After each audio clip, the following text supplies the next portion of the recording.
నిర్గమకాండము 14వ అధ్యాయము 13వ వచనం. అందుకు మోషే భయపడుకుడి యెహోవా మీకు నేను కలుగజేయు రక్షణను మీరు ఊరక నిలుచుండి చూడుడి. మీరు నేడు చూచిన ఐగుప్తీయులను ఇక మీదట మరెన్నడూ చూడరు. హల్లెలూయా. హల్లెలూయా. చాలంత వరకు ఇక్కడ రెండు పదాలను చూస్తాం మనం. ఒకే వచనంలో రెండు పదాలను చూస్తాం. ఒకటేమో చూడుడి అంటున్నారు, ఇంకోటేమో చూడరు అంటున్నారు. అంటే చూసేదేంటి, చూడందేంటి, చూసేదేంటి, చూడందేంటో ఇక్కడ మనం గమనించాలి. చూసేది ఇక్కడ దేవుడు చెప్తున్నాడు మోషే ద్వారా, యెహోవా కలుగజేయు రక్షణను మీరు చూస్తారు అని చెప్తున్నాడు. అయితే చూడండి ఏంటంట, ఐగుప్తీయులు ఇక మీదట చూడరు. హల్లెలూయా. హల్లెలూయా. ఐగుప్తుల గురించి మనందరికీ తెలుసు, అయినా కొన్ని విషయాలు మనం గమనిద్దాం. ఐగుప్తుల సంగతి ఏంటో మనం చూద్దాం. యేసేపు కాలంలో మనందరికీ తెలుసు, 70 మందిగా ఇశ్రాయేలీలు ఐగుప్తు ప్రదేశానికి వెళ్ళారు ఆహారం కోసమని. యాకోబు తన కుమారులు అందరినీ అక్కడ 70 మంది నుంచి లక్షలుగా వాళ్ళు విస్తరించబడ్డారు. వాళ్ళంతా సుఖంగా సౌఖ్యంగా కంఫర్ట్ గా ఉంటున్న ఆ సమయంలో, అంతా బాగుంది అనుకుంటున్న ఆ సమయాలలో యేసేపును ఎరగనటువంటి ఒక రాజు వచ్చాడు. ఫరో అంటారు ఐగుప్తీయులు. ఫరో వచ్చాడు, యేసేపును ఎరగనటువంటి ఆ రాజు వచ్చి ఏరడం ప్రారంభించాడు ఐగుప్తుని. ఆయన ఇప్పుడు అక్కడున్న ఇశ్రాయేలీయులందరినీ చూసినప్పుడు ఆయనకు ఇంతమంది విస్తరించిపోతున్నారే అనేటువంటి ఒక ఆలోచన వచ్చి చూడండి, నిర్గమకాండం 1వ అధ్యాయం 10వ వచనంలో ఏం చెప్తున్నాడు? వారు విస్తరింపబడినట్లు, వారు అంటే ఇశ్రాయేలీయులు విస్తరింపబడకున్నట్టు మనము వారి ఎడల యుక్తిగా జరుగుతుందమరండి. యుక్తిగా వాళ్ళు విస్తరింపబడకూడదు, వారు వర్ధిల్లకూడదు, వారు సమాధానంగా ఉండకూడదు, వారు కష్టపడాలి, వారు విస్తరించకూడదు అని చెప్పి అక్కడ మాట్లాడుతున్నాడు. ఎవరు చెప్పాలి మీరు నాకు? అసలు ఎవరు చెప్తున్నారు ఈ మాట? యేసేపుని ఎరగని ఫరో తన జనులందరితో ఐగుప్తీయులందరితో కూడా చెప్తున్నాడు, లేని ఎడల యుద్ధము కలుగునప్పుడు మన శత్రువులతో చేరి మనకు విరోధంగా యుద్ధం చేసి ఈ దేశంలో నుండి వెళ్ళిపోదురేమో అని. ఒకవేళ మనం అట్లే వదిలిపెట్టేస్తే వాళ్ళు బాగా విస్తరిస్తారు. శత్రువులు ఎవరన్నా మన మీదకి వస్తే వాళ్ళతో చేస్తారు.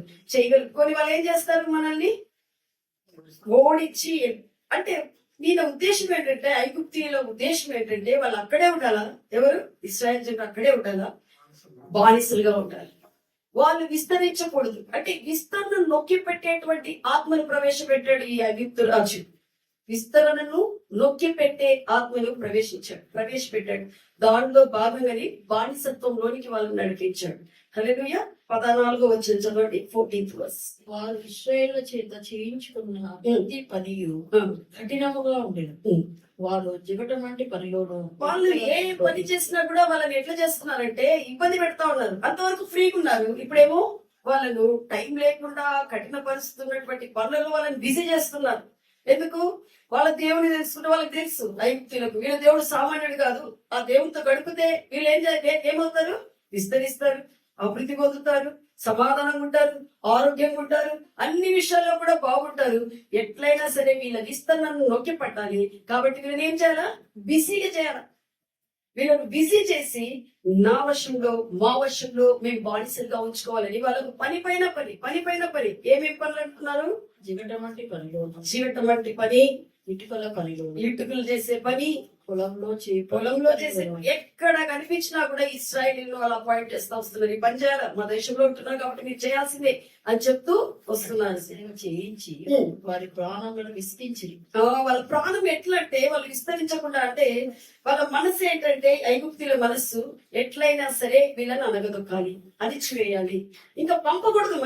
పంపితే మళ్ళీ ఫ్రీ అయిపోతారు. కాబట్టి వీళ్ళు ఇక్కడే ఉండాలి, బానిసలుగా ఉండాలి అనేటువంటి మనస్తత్వంతో వాళ్ళని బానిసలుగా చేయాలని బానిసత్వపు ఆత్మను కూడా ప్రవేశపెట్టారు. ఎవరు?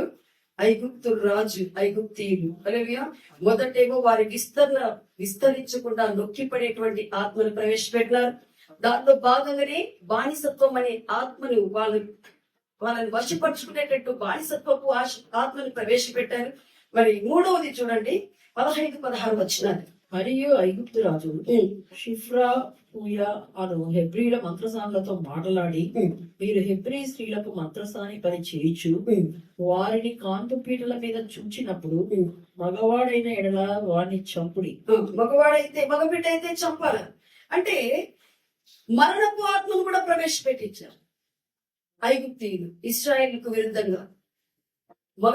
మగబిడ్డ అయితే కాంపు పీటల మీదే చంపేసేది. అంటే ఆకస్మికమైన మరణం వాళ్ళు ఊహించరా.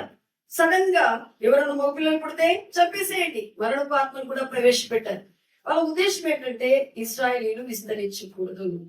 ఇది ఐగుప్తీయుల యొక్క ఆలోచన, ప్లాన్. సాతాను ఐగుప్తీయులను వశపరుచుకొని, శత్రువులను వశపరుచుకొని దేవుని బిడ్డలైన ఇశ్రాయేలీలకు విరుద్ధంగా పనిచేస్తున్నటువంటి ఆ స్ట్రాటజీ ఇది. అదేవిధంగా ఈ రోజుల్లో కూడా ఆ సాతాను ఇలాంటి సూత్రాలనే ఉపయోగిస్తున్నాడు. మనం కూడా దేవునితో సహవాసానికి దేవునికి పుట్టిన బిడ్డలం మనం. హల్లెలూయా. లోకంలో ఉన్న మనల్ని దేవుడు మనల్ని ఆయనకు పుట్టించుకున్నాడు. అంటే యేసుక్రీస్తు ప్రభువును గాని మనం ఆయనకు పుట్టాము. హల్లెలూయా. ఇది ఎంత గొప్ప అవకాశం.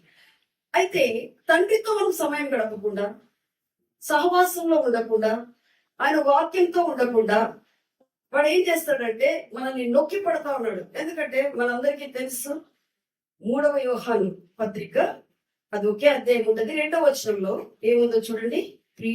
ప్రియుడా నీ ఆత్మ వర్ధిల్చున్న నీ ప్రకారం ఆత్మ వర్ధిల్చిన ప్రకారం నీవు అన్ని విషయంలోనూ వర్ధిల్లి నీవు అన్ని విషయాలలో కూడా వర్ధిల్చు సౌఖ్యంగా ఉండవాలని ప్రార్థిస్తున్నావు. అంటే ఇక్కడ యోహాను భక్తుడు చెప్తున్నాడు, నువ్వు అన్ని విషయాల్లో కూడా వర్ధిల్లాలి, సౌఖ్యంగా ఉండాలి. అంటే ఫస్ట్ నీ ఆత్మ, నీ ప్రాణము కనెక్ట్ అయి ఉంటది. ఆత్మ ప్రాణం. హల్లెలూయా. ప్రాణంలో మనస్సు, ఆలోచనలు, భావోద్రేకాలు ఇవన్నీ కూడా ఉంటాయి. అవి అభివృద్ధి చెందితే నువ్వు సౌఖ్యంగా ఉంటావు, సుఖంగా ఉంటావు, అభివృద్ధి చెందుతావు, విస్తరిస్తావు. హల్లెలూయా. ఇది చేయనీయుడు సాతాను. ఐగుప్తీయుల ఆధీనంలో ఉంచుకొని చేసిన సాతాను ఈ రోజు కూడా ఏం చేస్తాడంటే విశ్వాసులు స్టార్టింగ్ లో మనం ఎంత కమిట్మెంట్ ఉంటామంటే ఏసై నమ్ముకున్నప్పుడు, తండ్రి నువ్వు తప్ప నాకెవ్వరు లేరు, నేను నీతో పెడతాను, నీవే నాకు సర్వం, అట్లా ఇట్లా అంటాం. అయితే మెల్లగా వాడు వేసే పన్నాగాలు మనం అర్థం చేసుకోలేము. మెల్లమెల్లగా ఏం చేస్తాము, దేవుని సహవాసాన్ని వదిలిపెడతాం. వాక్యాన్ని చదవడం గాని, విశ్వసించడం గాని, ఏదైనా వినడం గాని, ఏదైనా చదువు రాకపోవచ్చు, కొంతమందికి వినొచ్చు. అంటే మెల్లగా వాడు ఏం చేస్తాడంటే సహవాసాన్ని కట్ చేసి మనము వర్ధిల్లకుండా వాడు ఒక స్ట్రాటజీ తీసుకొని వస్తాడు. దీంట్లో మనం జాగ్రత్తగా ఉండాలి. హల్లెలూయా. బాగా వ్యక్తిగత ప్రార్థన చేస్తుంటాం, బాగా కుటుంబ ప్రార్థనలు చేస్తుంటాం, బాగా దేవుని స్తుతించి ఆరాధిస్తుంటాం. ఇప్పుడే మా తమ్ముడు చెప్పినట్టు అందరు కలిసి ప్రార్థన చేస్తుంటాం. సడన్ గా ఏమైపోతాం, మెల్లమెల్లగా అందరు బిజీ. ఉద్యోగం లేనప్పుడు ఏం చేస్తాం మనం? ఉద్యోగం లేనప్పుడు బాగా వచ్చి టైం దేవుని దగ్గర గడుపుతాం. ప్రభా నాకు ఉద్యోగం ఇస్తే నేను ఇంకా బాగా చేస్తాను ఆయన. ఉద్యోగం వచ్చిన తర్వాత చాలా బిజీ అండి. అలా వాడు ఏం చేస్తాడంటే మన సమయాన్ని వాడు తన వశం చేసుకుంటాడు. హల్లెలూయా. మనం జాగ్రత్తగా గమనిస్తూ ఉండాలి ఆత్మీయ విషయాలు. ఎందుకంటే మన జీవితమే ఆత్మీయమైంది, శారీరకమైంది కాదు. మన ప్రయాణం ఆత్మీయమైంది. మనం గమనించుకోవాలి ఎక్కడ ఆత్మీయంగా నేను ఎక్కడ త్రొట్టిపోతున్నాను, ఎక్కడ దేవుడు నాకు ఏం చెప్తున్నాడు. ప్రతి ఒక్కరితో మాట్లాడే దేవుడు లోపల ఉన్నాడు మన దగ్గర. హల్లెలూయా. పరిశుద్ధాత్మ దేవుడు. ఆమేన్. హల్లెలూయా. నెక్స్ట్ ఏం చేస్తాడు వాడు, మనల్ని మెల్లగా దేవునికి దూరం, అంటే ఉన్నట్టే ఉంటాం, దేవుని స్తుతిస్తూనే ఉంటాం, ఆరాధిస్తున్నట్టే ఉంటాం, అన్ని చేస్తున్నట్టే ఉంటాం. అయితే మెల్లగా బానిసత్వంలోనికి నడిపిస్తాడు. బానిసత్వపు ఆత్మ అప్పుడు ఏ విధంగా పనిచేసిందో ఇప్పుడు కూడా అలానే. చాలా మంది నేను గమనిస్తాను, అంటే మేము కౌన్సిలింగ్స్ కూడా వెళ్తుంటాము, విశ్వాసులేనండి, బాగా వచ్చి ఆరాధిస్తారు, వెనుక చూస్తే సినిమాలు చూస్తుంటారు.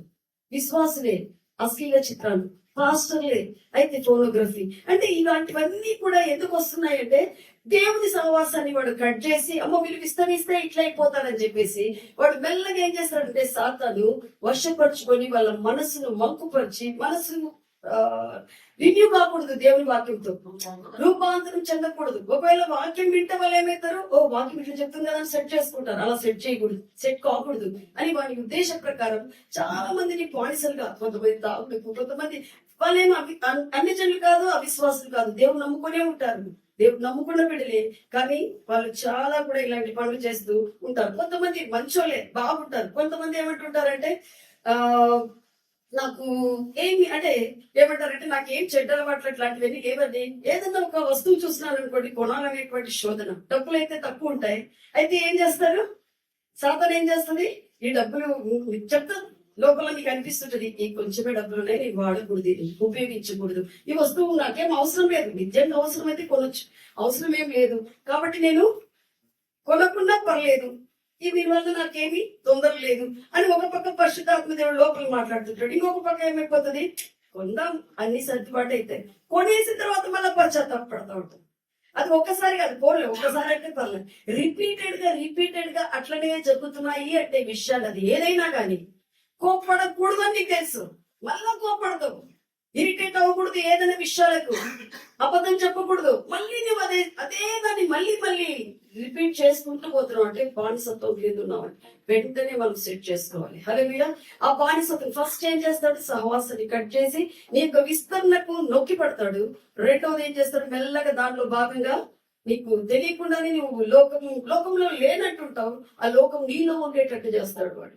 నెక్స్ట్ ఏం చేస్తాడు, తెలియకుండానే ఆ మరణపు ఆత్మ నీ అవిధేయత వల్ల కావచ్చు, ఆ యాక్సెస్ ఉంటది, నీ ఇంట్లో కావచ్చు, నీ బంధువులకు కావచ్చు, నీ ఏదో విషయాల ద్వారా మరణపు ఆత్మ ప్రవేశిస్తుంది. ఆల్ ఆఫ్ సడన్ చూడండి, ఆకస్మిక మరణాలు చూస్తాం సడన్ గా, అదేదో ఏజ్ పెద్దగా ఈ వయసు అది వేరే అయిపోతుంది. దేవుడు దీనికి కాలం ఉండమన్నాడు. ఇంకా విశ్వాసం ఉంటే, అధిక విశ్వాసం ఉంటే ఇంకా బాగా పైకి ఎత్తబడే వరకు మనం కూడా జీవించవచ్చు. అయితే సడన్ గా ఏమి తొందర ఉండదు, సడన్ గా ఆకస్మిక మరణాలు పోతుంటారు, బాగా రెడీ అయింటారు. ఏమంటే సహవాసం లేకుండా, ఒక నిమిషం ప్రార్థన చేసుకోలేదు, దేవునికి సమయాన్ని ఇవ్వలేదు, సడన్ గా ఏమైపోతాయి, బయటికి పోయే లోపలికి విశ్వాసలే, ఇంటికి వచ్చే లోపలికి యాక్సిడెంట్ అయింటుంది. కొన్నిసార్లు మరణానికి కూడా అవి దారి తీసేటువంటి విషయాలు. హల్లెలూయా. అర్థం చేసుకోవాలి మనం ఆకస్మిక మరణాలు. ఇంకా కొన్ని మరణాలు ఎట్లుంటాయి అంటే బలవంతపు మరణాలు. బాగుంటారు, ఈ నెల స్కానింగ్ పోయినామండి, నెక్స్ట్ మంత్ బాబుని తీసే లోపల బేబీ ఉంటారు కదా, తీసేసేయాలండి అని చెప్తుంటారు. అప్పుడు బలవంతంగా బాగుంటారు, ఇంట్లో సమాధానంగానే ఉన్నట్టుంటారు, సడన్ గా కొట్లాడడం జరుగుతాయి. ఆ కొట్లాటలు ఏంటంటే నీకు ఇష్టం ఉండదు, చనిపోవాలని ఇష్టం ఉండదు, ఆ ఒత్తిడి తట్టుకోలేక నువ్వేం చేస్తావు, సూసైడ్ చేసుకోవాలని, ఏదో నిరూపించాలని, నేను కరెక్ట్ అని చెప్పాలని చెప్పేసి ఆ సూసైడ్ ఆత్మ పనిచేస్తూ ఉంటది. అంటే నేను చెప్పేది మీకు అర్థమవుతుంది కదా, మరణపు ఆత్మలు ఇవన్నీ ఎందుకు పనిచేస్తాయి, అవి ఐగుప్తీయుల విషయాల్లో జరిగినటువంటి విషయాలు. ఐగుప్తీయుల నుండి ఇశ్రాయేలీయులు మొరపెడతారు, ఐగుప్తు దేశం నుండి మొరపెడతారు. ఎంత పరిస్థితులు కష్టమైనప్పుడు వాళ్ళు దేవునికి మొరపెడతారు. దేవా అంతవరకు లేదు, అయినా దేవునికి వందనాలు, అబ్రహాము దేవా, ఇస్సాకు దేవా, యాకోబు దేవా, నువ్వు ఎక్కడున్నావు ఆయన తండ్రి, ఒక్కసారి మమ్మల్ని జ్ఞాపకం చేసుకో అన్నప్పుడు దేవుడు జ్ఞాపకం చేసుకొని, మనందరికి తెలుసు మోషే నాయకత్వంలో వాళ్ళు ఏం చేస్తాడు, ఐగుప్తు దేశం నుంచి బయటకు తీసుకొని వస్తాడు. హల్లెలూయా, హల్లెలూయా.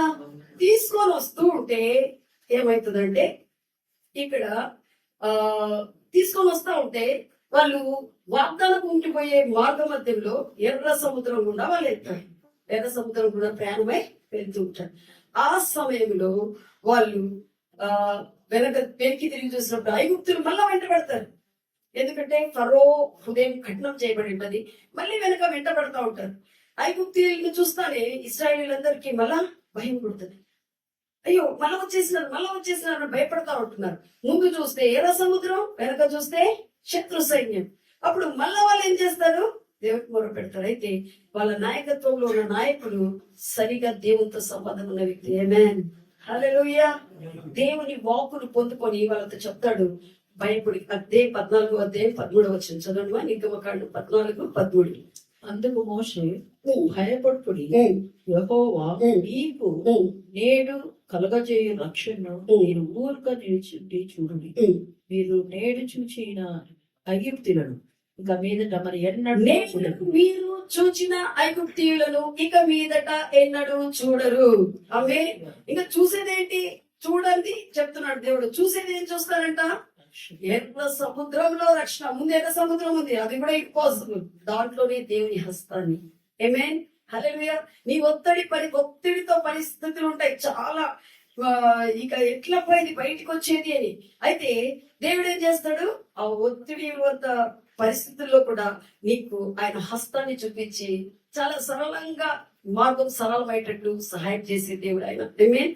క్లిష్ట పరిస్థితులు వస్తాయి, కష్టమైన పరిస్థితులు వస్తాయి. కొన్నిసార్లు పిల్లల భవిష్యత్తు నువ్వు అనుకుంటున్నప్పుడు భయం అనిపించవచ్చు.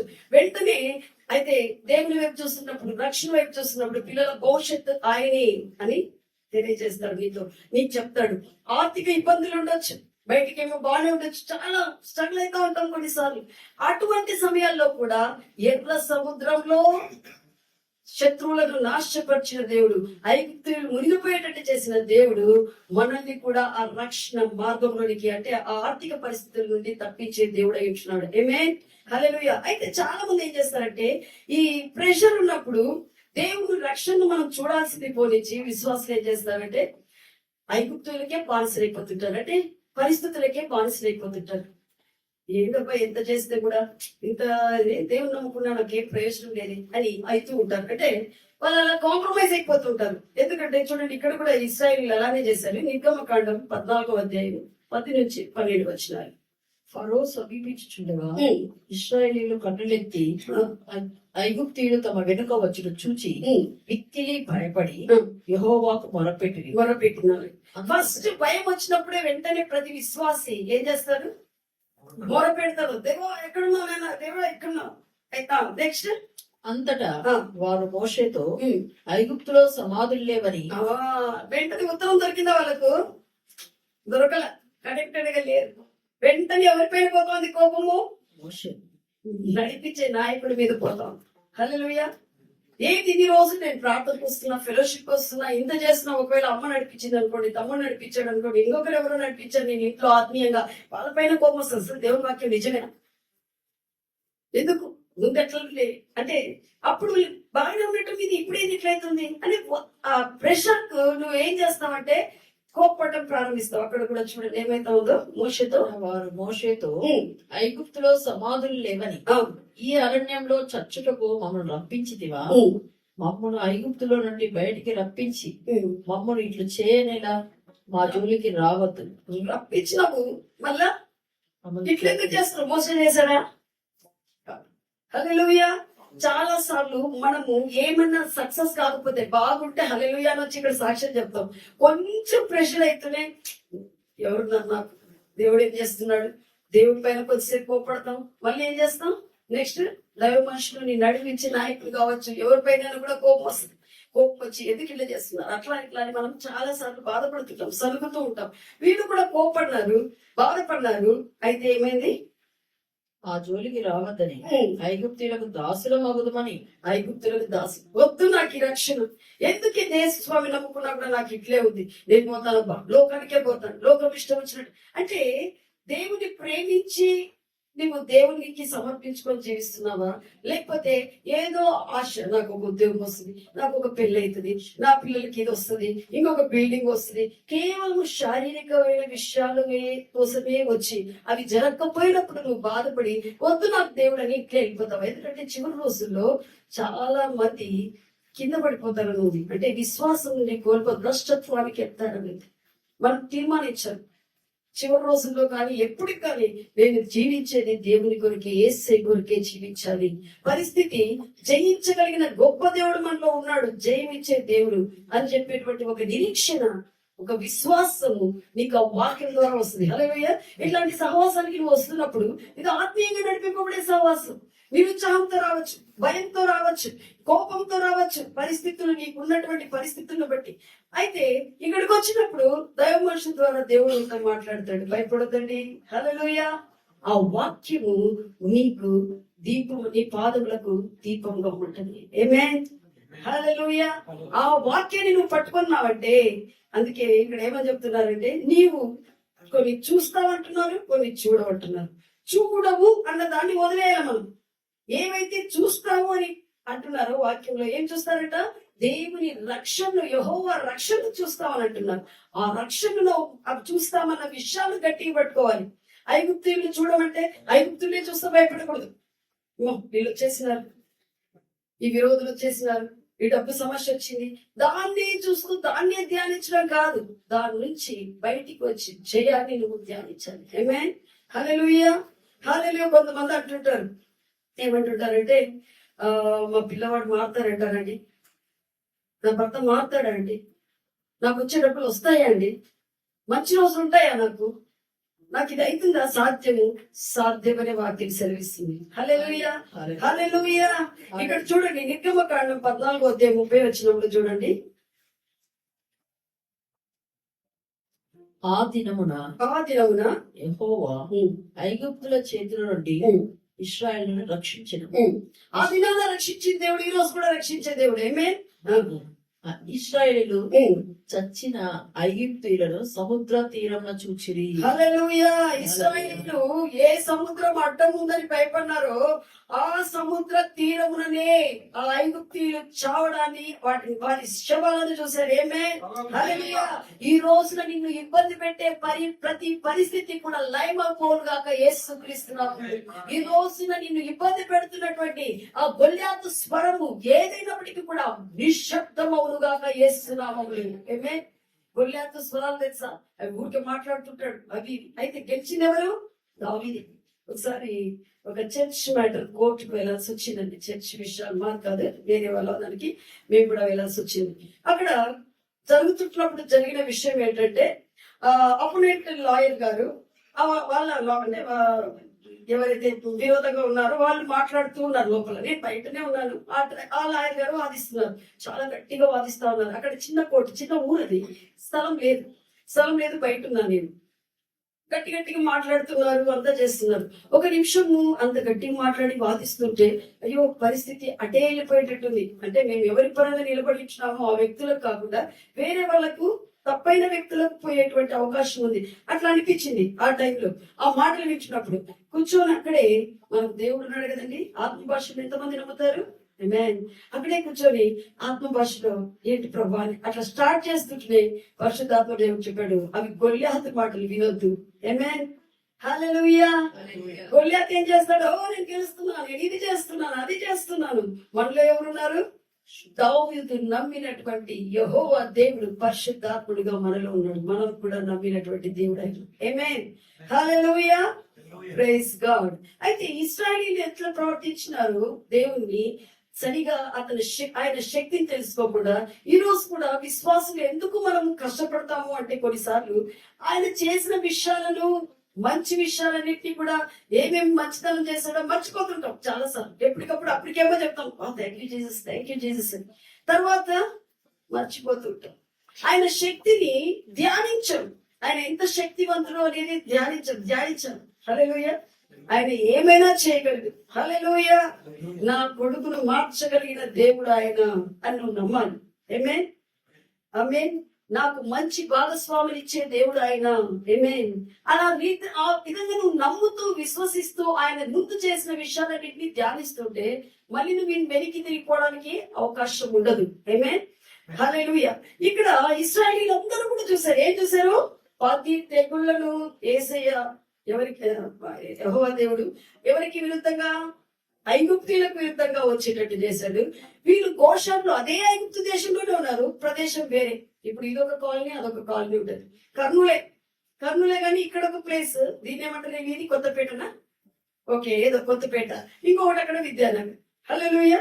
ఈ కొత్తపేట మనం ఏమనుకుందాము, మనకు దేవుడిచ్చిన స్థలము ఉన్నాం. అక్కడ కూడా వేరే వాళ్ళు ఉన్నారు. అలానే ఐగుప్తీయులు అంటే వాళ్ళందరూ ఒకే ఊర్లోనే ఉన్నారు.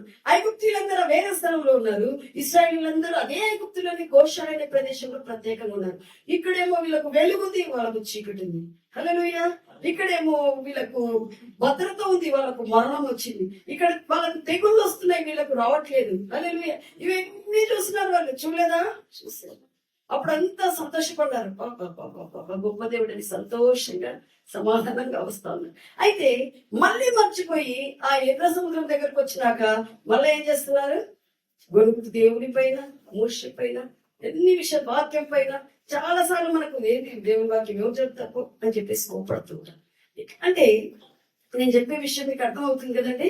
చూడండి, ఇశ్రాయేలీయులు దేవుడు ఎట్లా నడిపించాడు. కీర్తనలు 105వ కీర్తన 37వ వచనం. అక్కడ నుండి అక్కడ నుండి తన జనులను తన జనులను వెండి బంగారములతో ఆయన ఆయన రప్పించాడు. చాలు. ఎక్కడ నుండి? ఐగుప్తు నుండి. ఎవరిని రప్పించాడు ఆయన? తన జనులు ఇశ్రాయేలు. ఈ రోజు నీవు నేను ఆయన జనులు. ఆమేన్, హల్లెలూయా. వెండి బంగారములతో రప్పించెను. ఆమేన్, హల్లెలూయా. ఎక్కడ నుండి? ఐగుప్తు నుండి. ఐగుప్తులో అసలు వెండి బంగారం దొరికే ఛాన్స్ ఉందా వీళ్ళకు? బానిసలు వీళ్ళు. బానిసలకి ఎక్కడ వెండి దొరుకుతుందండి? బంగారం దొరుకుతుందా? వాళ్ళ కూలి వాళ్ళకి దొరికేదే కష్టంగా ఉంది. వాళ్ళ పరిస్థితే చాలా ఇబ్బంది. అయితే ఎక్కడ దొరకదో అక్కడ నుండి పుట్టించే దేవుడు మన దేవుడు. ఇది అసాధ్యం. నా జీతం ఇంత అండి, ఈ జీతంతో నేను ఒక ఇల్లు కొనలేను. అక్కడి నుంచే దేవుడు, ఆ జీతం నుంచే నీకు దేవుడు ఆయన పట్టుకున్నప్పుడు, విశ్వసించినప్పుడు అక్కడి నుంచే ఆయన నీకు ఇల్లు కట్టించే దేవుడు. ఏమే, హల్లెలూయా. నా పరిస్థితి ఇట్లుందండి, అంత ఫెయిల్ అయిపోయింది. ఇప్పుడు నేను ఏం చేయాలో తెలియదు. ఆ ఫెయిల్ అయిన పరిస్థితిలో కూడా ఆయన వైపు చూసినప్పుడు అక్కడి నుంచి, ఆ ఫెయిల్యూర్ నుంచే జయం ఇచ్చే దేవుడు ఆయన. ఏమే, హల్లెలూయా, హల్లెలూయా. ఎక్కడ నుంచి చెప్పండి మీరు? అక్కడ నుంచి. ఎక్కడ ఫెయిల్ అవుతాం అనుకుంటామో అక్కడ నుంచి, ఎక్కడ నాకు కాదు, అయ్యో నాకు కాదు అంటామో అక్కడ నుంచే ఆయన మన జీవితాల్లో కార్యం చేసే దేవుడు ఇచ్చినారు. హల్లెలూయా. మనం అందరం ఇప్పుడు పాట కూడా పాడదాం. ఇస్సాకు విధేయుడు ఏం చేశాడు? విత్తనం వేశాడు. ఆయన దేవుడు ఏమని చెప్పాడంటే, మనకు తెలుసు అందరికీ, ఆదికాండం 26వ అధ్యాయంలో 12-13 వచనాలు చదువు. ఇస్సాకు ఆ దేశమందున్న వాడై విత్తనం వేసి ఆ సంవత్సరము 100 ఫలం పొందెను. ఆ స్థలంలో విత్తనం వేస్తే రాదని కరువు ప్రదేశం, కరువు వచ్చేసింది. వెళ్ళిపోవాలని రెడీగా ఉన్నాడు. ఎవరు? ఇస్సాకు. ఎందుకంటే ఊర్లో జనాలంతా వెళ్ళిపోతున్నారు. ఎక్కడైనా ఎండిన ప్రదేశంలో విత్తనం వేస్తే విత్తనం చెప్తుందా? విత్తనం పెరుగుతుందా? పంట వస్తుందా? రాదు. అది ఇంపాసిబుల్. అయితే ఇస్సాకు దేవుని మాట విన్నాడు. అందుకే మనం మాట వినాలంటే ఆ వాక్యంతో, దేవుని పరిశుద్ధాత్మతో సహవాసంతో ఒక్క మాట చదవండి, మనం సడన్ గా విషయాలన్నీ కూడా చేంజ్ అయిపోతాయి. ఆమేన్.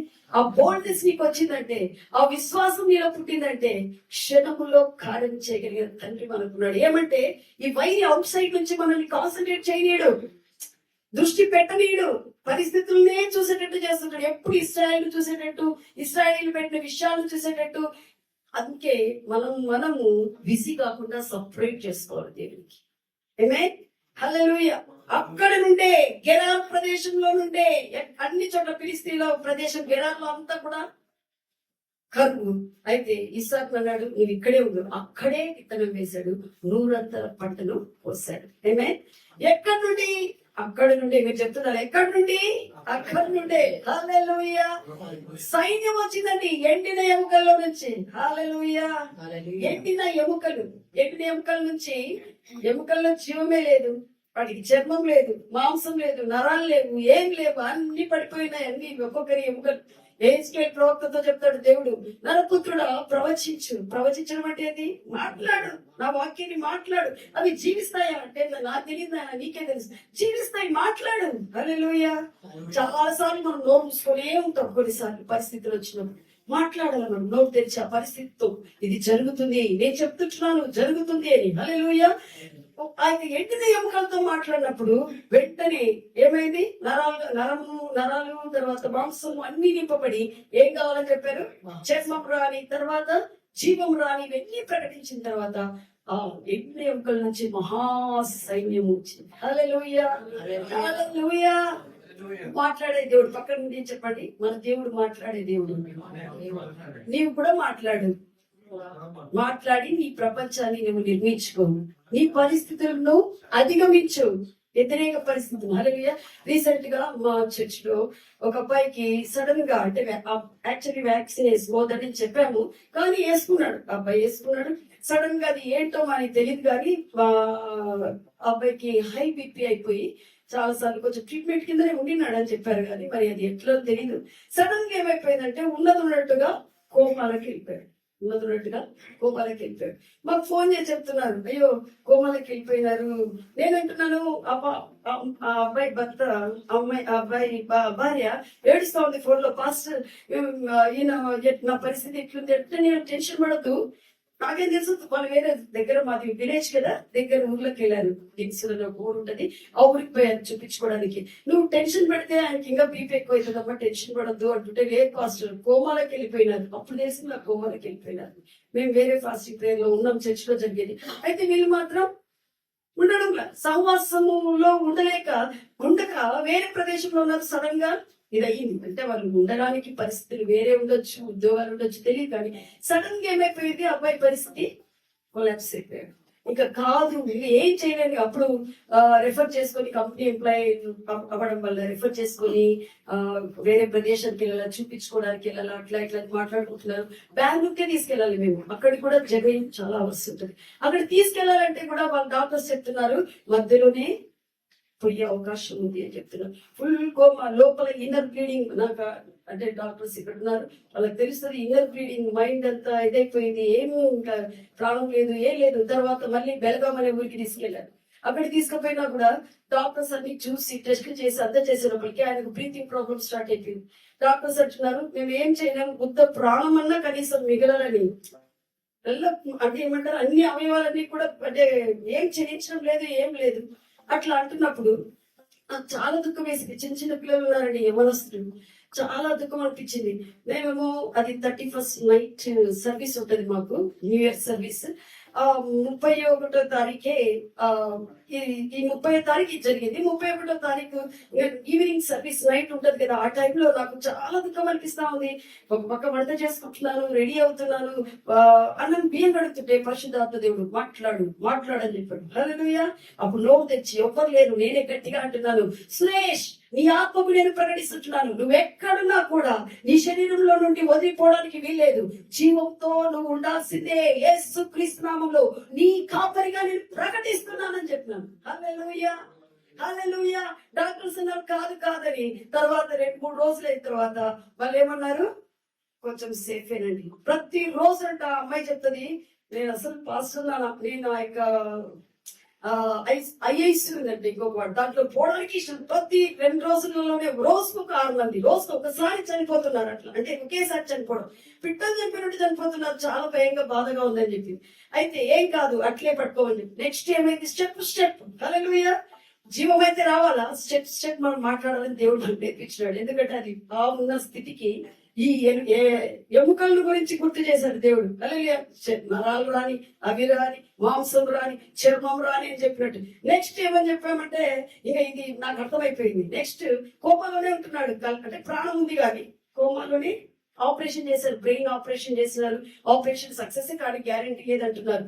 అయితే వెంటనే మళ్ళీ మాట్లాడడం మొదలు పెట్టినాం. కళ్ళు తెరవని, కళ్ళు తెరిచి చూడని. ఆమేన్. కళ్ళు తెరవబడ్డాయి. ఆమేన్. అయితే గుర్తుపట్టడంలా కొంతకాలం, వారం రోజులైతే గుర్తుపట్టడంలా, పాస్టర్ ఎవరిని గుర్తుపట్టడం లేదు. యేసుక్రీస్తు నామములో సంఘంగా మేము కూర్చొని ఏమంటున్నాం, కళ్ళు తెరవడమే కాదు, గుర్తుపట్టాలి. తన భార్యను గుర్తుపట్టాలి, పిల్లల్ని గుర్తుపట్టాలి, యేసుక్రీస్తు నామములో అందరినీ గుర్తుపట్టాలి. ఈరోజు అందరినీ గుర్తుపడుతున్నాడు, ఇంకా మాటలు రావడం లేదు. అందుకే మళ్ళీ నేను చెప్పాను, వాళ్ళ భార్య కూడా ఒక ప్రేయర్ రాసిచ్చి చెప్పాను, మాటలు వచ్చు రాగానే ప్రకటించు అని. హల్లెలూయా. మేము కూడా ప్రకటిస్తాం, నువ్వు కూడా ప్రకటించు. ఆమేన్. హల్లెలూయా. ఇద్దరు ఏకీభవించినప్పుడు, అది ఎస్పెషల్లీ భార్య భర్త ఏకీభవిస్తే అక్కడ సక్సెస్. అయితే భార్య భర్తలు ఏకీభవించకుండా డిస్టర్బెన్సెస్, ఎవరు వైద్యం చేస్తా ఉంటాడు. మనం జాగ్రత్తగా ఉండాలి. హల్లెలూయా. నెక్స్ట్ అంటే ఎండిన ఎముకల నుంచి ఏమొస్తుంది, మహాసైన్యం ఉద్భవింపజేయగలిగిన దేవుడు మన దేవుడు. హల్లెలూయా. నెక్స్ట్ శారా గర్భం ఎలాంటి గర్భం అండి, మృతమైన గర్భం. శారా అనుకుంది నాకు పిల్లలు పుట్టరు, ఆల్టర్నేట్ హాగర్ను చూద్దాం. దేవుడు అంటాడు ఆల్టర్నేట్ కాదు, నాకు ఎక్కడ చచ్చిపోయేదో గర్భం అక్కడి నుంచే నేను పుట్టిస్తాను వారసునని ఇస్సాకును పుట్టించింది. ఆమేన్. నువ్వు అనొచ్చు, ఈ రోజు నా పరిస్థితులు ఇట్లున్నాయండి, నా పరిస్థితులు ఇట్లున్నాయి, ఎవరు మార్చలేరు. మార్చగలిగిన తండ్రి నీలో ఉన్నాడు, నువ్వు మాట్లాడు, విశ్వసించు. హల్లెలూయా, హల్లెలూయా. మళ్ళీ మనందరికీ తెలుసు, నజరేతులో యేసు స్వామి పరిచయకు వచ్చినప్పుడు, భూమి మీదకి వచ్చినప్పుడు నజరేతులోనే ఆయన పెరిగాడు, పెద్దగయ్యాడు.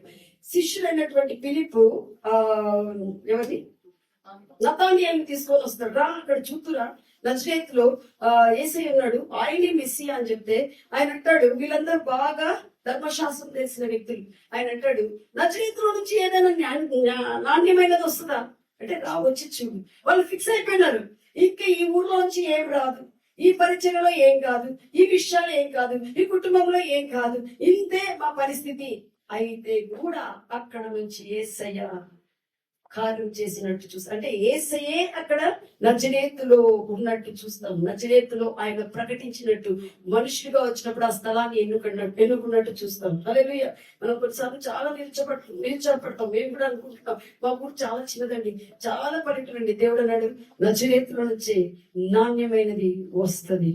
ఏమే అది మీ నా వాక్యాన్ని మీరు ప్రకటిస్తున్నారు, నాణ్యత వస్తది. హల్లెలూయా. పరిశుద్ధత వస్తది. ఊర్లో అంతా కూడా మార్పులు వస్తాయి. హల్లెలూయా, హల్లెలూయా. చూడండి 2 కొరింథీ 4:7 చూస్తే ఏమన్నదంటే, మనమేమో మంటి కట్టాలం, మంటి కట్టంలో నుంచి దేవుడే పెట్టాడు మహిమైశ్వర్యమైనటువంటి మన ఆత్మ మనుషుని తిరిగి జన్మింపజేశాడు. హల్లెలూయా. దాని అనేది ఆత్మతో జీవించడం అయ్యేది. చాలా మంది అంటే నాకు ఏం లేదండి, నేనేం చేయలేనండి, నా చేత కాదండి. దేవుడు అంటాడు, నీలో నుంచే వస్తాయి. ఏమొస్తాయి తెలుసా? జీవ జల నదులు వస్తాయి. హల్లెలూయా, హల్లెలూయా. ఫస్ట్ యేసయ్య పరిశుద్ధాత్మ దేవుడిని స్వీకరించినప్పుడు అది ఏముంటదండి? బుగ్గగా ఉంటుంది, నీటి బుగ్గ. నీ కడుపులోంచి నీటి బుగ్గ అని వస్తుంది. అయితే ఆ బుగ్గను మనం ఏం చేస్తాం? సహవాసం పెట్టాం, మాట్లాడటం ఏం చేయం. ఆ బుగ్గ కొన్ని రోజులకు చిన్న నీటి బుగ్గ అనుకోండి, ఇసుకేస్తే ఏమైపోతుంది? ఊడిపోతుంది, అంతే. కొన్ని రోజులు అయిపోయినాక. అయితే నువ్వు విసులో పడినా అది ముయ్యబడకుండా ఉండాలంటే వాక్యం చెప్తుంది, నువ్వు జీవ జల నదులు ప్రవహించున్నట్టుగా నువ్వు మాట్లాడు. నీ మాటల నుంచే జలము జలము జలము ప్రవహించి అక్కడ బయటికి. నీ పిల్లలను చూసి నువ్వు మాట్లాడు. ఇక్కడ నా బిడ్డలు భవిష్యత్తు చాలా సుందరంగా ఉంటది, వీళ్ళు పరిశుద్ధంగా జీవించిన బిడ్డలు, ఆస్తికరంగా ఉండే బిడ్డలు. హల్లెలూయా. మాట్లాడుతుండాలి. రక్షణ మీ హక్కు. ఎందుకంటే నేను నమ్ముకున్నాను, ఒక్కడు నమ్ముకున్నా కూడా అందులో నేను తండ్రిని నమ్ముకున్నాను. ఈ బిడ్డలు ఎప్పటికి కూడా నాశనం కాదు. అలానే చెప్తుంటాను కొన్నిసార్లు పరిస్థితులు ఏమైనా చర్చ్ లో కూడా ఎవరైనా అంటుంటే, ఇంట్లో కూడా లేదు, దేవుడు దృష్టి ఉంది, ఎవరు కూడా కూర్చలేరు, మార్చలేరు. ఆమేన్. హల్లెలూయా, హల్లెలూయా. ఇక్కడ ఒక్కటి గమనించాల్సింది, ఆ వచనంలో ఏమనుంది? అక్కడ నుండి తన జనులను వెండి బంగారములతో రప్పించెను అనేది మెయిన్ ఇంపార్టెంట్. హల్లెలూయా. ఐగుప్తులోనే ఉంటే వాళ్ళకి ఏముండేది? బానిసత్వం ఉండేది. అయితే ఎప్పుడైతే ఐగుప్తు నుండి బయటికి వస్తారని నిర్ణయించారో, బయటికి వచ్చారో, అప్పుడు ఏమొచ్చిందండి వాళ్ళకు? వెండి బంగారములతో ఆయన వారిని రప్పించెను. వెండి బంగారం. హల్లెలూయా. దేవుడు మనకు వెండి బంగారు డబ్బులు అన్ని ఇస్తాడండి, ఆయనకేం తక్కువ లేదు. ఇస్తే ఆ వెండి బంగారం వాళ్ళు ఏం చేశారు? ఐగుప్తు నుంచి బయటికి రాగానే ఎంత బంగారం అది దూడం చేసుకున్నారు. బంగారు దూడని దానికి కాదు ఇచ్చేది, దూడ చేసుకోవడానికి, లోకం వెనకపోవడానికి కాదు. మనకు దేవుడు ఇస్తున్నాడంటే దేవుని రాజ్యంలో మనం విద్య ఉండడానికి. ఆ విధంగా మనం పోతున్నప్పుడు అది విస్తరింపబడుతుంది, మన జీవితం సుఖంగా సౌఖ్యంగా ఉంటుంది. మనందరికీ తెలుసు రూతు గురించి. మోయాబు దేశం నుంచి ఎప్పుడైతే బయటికి రావాలని ఆమె నిర్ణయించి బయటికి వచ్చిందో, మోయాబు దేశాన్ని వదిలి ఆమె జీవితంలో బోయాసుని దేవుడు బహుమానంగా పెట్టాడు. హల్లెలూయా, హల్లెలూయా. ఊరు ప్రదేశం నుంచి అబ్రహాము బయటికి రా అని దేవుడు చెప్పినప్పుడు, ఆ ప్రదేశం నుంచి బయటికి వచ్చినప్పుడు దేవుడు ఏం చేశాడు? అనేకులకు ఆయన తండ్రిగా చేశాడు, ఆస్తికర్తగా చేశాడు, అన్ని కూడా చేశాడు. లోకం నుండి మనం బయటికి వచ్చినట్టయితే మట్టి ఘటాలైన మనలో నుంచి మహిమ ప్రత్యక్షం అవుతుంది. దేవుని శక్తి, దేవుని కార్యాలు, దేవుని ప్రేమ, దేవుని గుణం, దేవుని విషయాలన్నీ కూడా ప్రత్యక్షపడతాయి. హల్లెలూయా. అయితే లోకము ఇశ్రాయేలులో కూడా ఐగుప్తులో వాళ్ళు లేరు, కానీ ఐగుప్తు వారి మనసులో ఉంది. ఈ రోజు విశ్వాసమైన మన జీవితంలో కూడా లోకం నుంచి మనం బయటకు వచ్చినామంటే మేము యేసుక్రీస్తు ప్రభుత్వం క్రిందికి వచ్చామంటాం, కానీ లోకము మనలో, మన మనస్సులో, ఆలోచనలో, మాటల్లో ఆ రీతిగా ఉన్నప్పుడు కార్యాలు కష్టమైతాయి. కాబట్టి మనం ఏం చేయాలా? వాక్య ప్రకారం లోకంలోని విషయం తీసేస్తూ ఎంత నువ్వు సెట్ చేసుకుంటుంటావో అంత సక్సెస్. హల్లెలూయా, హల్లెలూయా, హల్లెలూయా. దేవుడు అంటున్నాడు, అక్కడ మోషతో చెప్పాడు, మీరు ఎవరిని చూస్తారు? యెహోవా ఇచ్చు రక్షణ చూస్తారు. ఏం చూడరు? ఐగుప్తీయులు చూడరు. చెప్పండి, నా వెనక విధంగా చెప్పండి. నా జీవితంలో నేను పోతున్న పరిస్థితుల మధ్యలో నాకు విరుద్ధంగా వచ్చిన ఐగుప్తీయులను నేను చూడను, వారి సమాధినే నేను చూస్తాను. నేను చూచినది దేవుని యొక్క హస్తము. ఆ హస్తం ఎవరంటే పరిశుద్ధ దేవుని హస్తం అని ఎక్కడెక్కడ బైబిల్లో ఉంటుంది, పరిశుద్ధాత్మ దేవుని హస్తం. ఆమేన్, హల్లెలూయా. ఆయన ఎక్కడున్నాడు? హస్తమే పూర్తిగా మనలోనే ఉన్నాడు. హల్లెలూయా. దేవుడు దీవించుగాక. ఆమేన్.